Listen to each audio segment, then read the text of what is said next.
ఆంధ్రప్రదేశ్లో కూటమి ప్రభుత్వం అధికారంలోకి వచ్చిన తర్వాత ప్రధానంగా రైతుల సమస్యలు మరింతగా పెరిగిపోయాయి. రైతుల ఆత్మహత్యలు కూడా పెరుగుతున్న పరిస్థితి. సో ఈ అన్ని వివరాలపై మనతో మాట్లాడేందుకు ప్రముఖ విశ్లేషకులు ఇంద్రనీల్ గారు ఉన్నారు. సార్ నమస్తే. నమస్తే సార్. కూటమి ప్రభుత్వం అధికారంలోకి వచ్చి 21 నెలలు దాటేసింది. మరో 2-3 నెలలు అయితే 2 ఏళ్ళు కూడా పూర్తి చేసుకుంటుంది. ఈ 2 ఏళ్ల కాలంలో రైతుల సమస్యలు ఎక్కడికక్కడే ఉన్నాయి, అదే సమయంలో పెరిగిపోతున్నాయి అనేది ఒక వాదన గట్టిగా వినిపిస్తుంది. రైతుల యొక్క వ్యవసాయ రుణాలు అవ్వచ్చు, లేదు అంటే మీకు ఈ dairy farms, long term loans అవ్వచ్చు, రెండూ కలిపి 3 లక్షల కోట్లు దాటినాయి సార్ ఆంధ్రప్రదేశ్లో. రైతుల అప్పులు మనకి పెద్ద ఆర్టికల్ డీటెయిల్డ్గా పేపర్లో రాశారు 3 రోజుల క్రితం. మనం ఈ 20 నెలల్లో 3 లక్షల కోట్ల అప్పు దాటింది రైతులకి. అంటే రైతుల అప్పులు ఎప్పుడు పెరుగుతాయి? జనరల్గా ఆలోచిద్దాం. రైతుల అప్పులు ఎప్పుడు పెరుగుతాయి అంటే, ఒకటి వ్యవసాయ రుణాలు తీసుకొని వ్యవసాయ రుణాలు టయానికి కట్టలేని పరిస్థితి ఎప్పుడు వస్తుంది. ఎందుకంటే కనీసం గిట్టుబాటు ధర లేక పెట్టుబడి కూడా వెనక్కి రానప్పుడు ఆ అప్పుగా మిగిలిపోయి అప్పు భారం పెరుగుతూ ఉంటుంది. గత 20 నెలల్లో కానీ మీరు తీసుకుంటే, ఒక పొగాకు, ఒక మిర్చి, ఒక పత్తి, ఒక చిని, టమోటా, లేదు మామిడి, ఉల్లి, జొన్న, అసలు ఏదైనా తీసుకోండి సార్, ప్యాడీ, వరితో సహా ఏ ఒక్క రైతుకైనా గిట్టుబాటు ధర దక్కింది చూసామా గత 20 నెలల్లో? చూడలేదు. సో అంతలా నష్టపోతుంటే కూటమి ప్రభుత్వ చర్యలు ఎలా ఉండేవి? రైతు సంక్షేమం కోసం ఏమైనా చేయగలిగారా? 3వ బడ్జెట్ అనౌన్స్ అయింది. రైతు భరోసా 20,000 ఇస్తా అన్నారు. అంతకుముందు ఇచ్చిన హామీ కానీ మీరు చెక్ చేసుకుంటే, కేంద్రం ఇచ్చే రైతు భరోసా కాకుండా 20,000 ఇస్తా అన్నారు. సరే, కేంద్రం ఇచ్చే రైతు భరోసా కాకుండా వీళ్ళు ఇస్తా అన్న 20 అన్నారో, సరే కలిపిస్తా ఉన్నారో, మొదటి సంవత్సరం అసలు ఏమి ఇవ్వాల. ఇప్పుడు 3వ బడ్జెట్ నడుస్తుంటే ఇప్పటి వరకు వాళ్ళు రిలీజ్ చేసింది మొత్తం కలిపి 10,000. అంటే రైతులను ఏ విధంగా మోసం చేస్తున్నారు? వైఎస్ఆర్సీపీ ప్రభుత్వం అధికారంలో ఉన్నప్పుడు ఇన్పుట్ సబ్సిడీ ఏ పంటకు ఆ పంట టైంలో వచ్చేసేది, నష్టపరిహారాలు ఏ టైంకి ఆ టైం వచ్చేసేవి. రైతు భరోసా కేంద్రాల ద్వారా నకిలీ విత్తనాలు లేకుండా అరికట్టగలిగారు.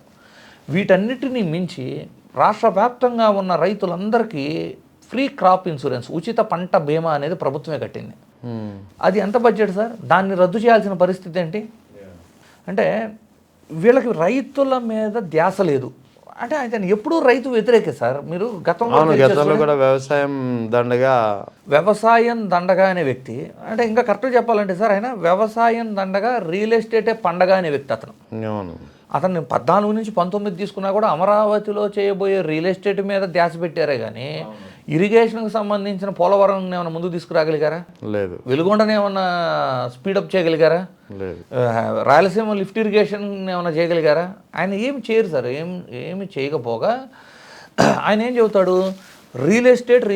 రైతుని ఏం చేస్తాడు అంటే, మీరు భూముల్ని అమ్ముకోండి, రియల్ ఎస్టేట్లో అమ్ముకుంటే రేటు పెరిగింది, ఏరియా వైజ్ అమ్ముకోండి, అంటే మీకు యూరియా కూడా ఇవ్వను, మీరు ఏరియా వైజ్ అమ్ముకోండి అనే తరహాలో వ్యవహరిస్తాడు అతను. అసలు అతని విజన్ అంటే, ఇప్పుడు నేనేదో చెప్పడం కాదు సార్, ఆయన విజనే తీసుకోండి. విజన్ 2047 డాక్యుమెంట్ రిలీజ్ చేశాడు. మీరు అందరూ నోటీస్ చేశారో లేదో? అందులో ఒక పర్టికులర్ పాయింట్ ఏం మెన్షన్ చేశాడంటే, బై 2047 ఆంధ్రప్రదేశ్లో అర్బనైజేషన్ 60% చేయాలని టార్గెట్ పెట్టుకున్నాడు. అర్బనైజేషన్ 60% చేయాలంటే ప్రజెంట్ 62% అగ్రి ల్యాండ్స్ ఉన్నాయి సార్. అవును, పెట్టే ల్యాండ్స్. వీటిని 40% చేయటము అంటే, వ్యవసాయాన్ని 22%, అంటే 60లో 22% అంటే 1/3 సార్, 33% వ్యవసాయాన్ని నేను తగ్గిస్తాననే కదా. అంతే, ఎగ్జాక్ట్లీ. అంటే వ్యవసాయాన్ని తగ్గించటాన్ని విజన్గా పెట్టుకున్న వ్యక్తి రైతుల మంచి కోసం, పంటలు పండటం కోసం, రైతులకి పంటలు పండించి లాభాలు వచ్చే విధంగా వ్యవహరిస్తాడా? అతను అనుకున్న ధ్యేయం ఏంటి?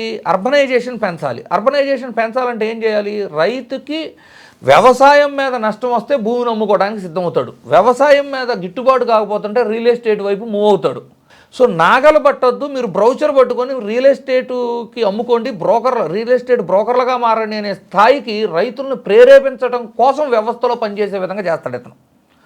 ఈ రోజున ఒక 3 days బ్యాక్ మీరు పేపర్లు చూస్తే, కేంద్ర హోంశాఖ కానివ్వండి, మన రాష్ట్ర ప్రభుత్వం కానీ అఫీషియల్గా అనౌన్స్ చేసిన డేటా, గత 20 నెలల్లో 393 మంది రైతులు, 2,000 పైచీలకు రైతు కూలీలు ఆత్మహత్యలు చేసుకున్నారు.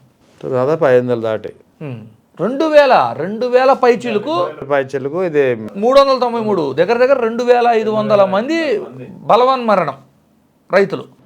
నిన్న పేపర్లో చూస్తే 2 మళ్ళీ బలవన్మరణం రైతులు. ఇంతమంది రైతులు చనిపోతుంటే కనీసం ఊసెత్తకుండా రైతు సంక్షేమం గురించి కానీ ఒక కమిటీ వేయటం కానీ, ఎందుకు చనిపోతున్నారు కానీ అసలు ఎంక్వైరీ లేదు, ఏం లేదు.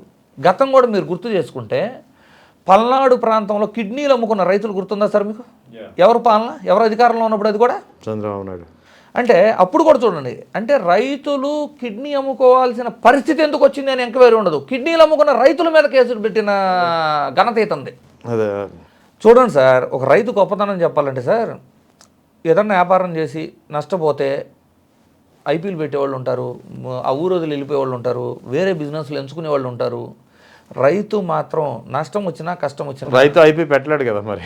ఉంటే భూమి అమ్ముతాడు, అది కూడా లేకపోతే కిడ్నీ నమ్మిన రైతును చూస్తుంటాం. ఊరు వదిలి పారిపోయిన రైతు ఎవరైనా ఉన్నారు సార్? ఉండరు. వ్యవసాయం మానేసిన రైతు ఎవరైనా ఉన్నారు సార్?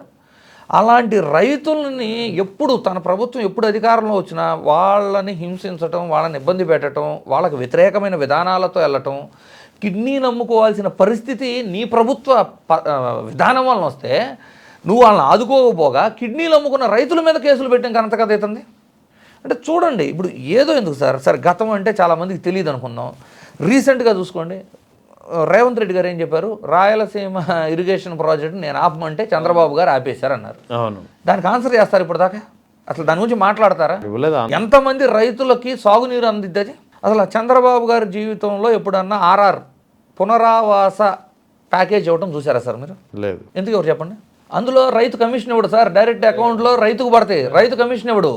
అదే ఒక డ్యామ్ కట్టాలి, ఒక కాంట్రాక్ట్కి ఇవ్వాలి, ఒక కాపర్ డ్యామ్ కట్టాలో, ఒక రోడ్డు వేయాలో వాళ్ళందరికీ ఇస్తాడు. ఎందుకంటే పెంచి ఇస్తే కథ కమిషన్ ఇస్తారు. అదే రైతుకు ఆర్ఆర్ ఇవ్వాలి అంటే ఎవరు మీరు తీసుకోండి, ఒక శంషాబాద్ ఎయిర్పోర్ట్ తీసుకుంటారా, ఔటర్ రింగ్ రోడ్ తీసుకుంటారా, లేదు అంటే మన ఇరిగేషన్ ప్రాజెక్ట్స్ తీసుకుంటారా, గాలేరు తీసుకుంటారా, మీరు ఏ ప్రాజెక్టు వెలుగొండ తీసుకుంటారా, లేదు భోగాపురం ఎయిర్పోర్టు, మీరు ఏ ప్రాజెక్టు తీసుకున్నా రైతులకి ఆర్ఆర్ ఇచ్చింది ఒకప్పుడు రాజశేఖర రెడ్డి గారు, లేదు తర్వాత కాంగ్రెస్ ప్రభుత్వం, లేదు జగన్మోహన్ రెడ్డి గారు.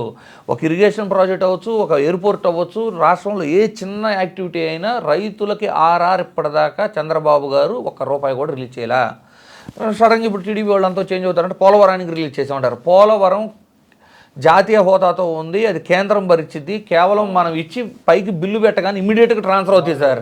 సో రాష్ట్ర బడ్జెట్లో నుంచి ఆర్ఆర్ ఇవ్వాల్సి వస్తే ఇప్పటిదాకా ఇవ్వలేదు. అది ఇచ్చింది ప్రతిసారి కూడా ఒకటి రాజశేఖర రెడ్డి గారు ఇచ్చారు, లేదు జగన్మోహన్ రెడ్డి గారు ఇచ్చారు. సో ఈ ఎగ్జాంపుల్స్ చాలవా సార్ ఆయన రైతు వ్యతిరేకి, రైతు పక్షపాతి కాదు అని చెప్పడానికి? ఇంకెన్ని ఎగ్జాంపుల్స్ చెప్పాలి? సో పంటలన్నా బాగా పండి రైతులు ఈ 3 సంవత్సరాలు కాలంలో ఏ ఇబ్బందులు లేకుండా బయటపడాలని కోరుకుందాం sir. Right sir, thank you.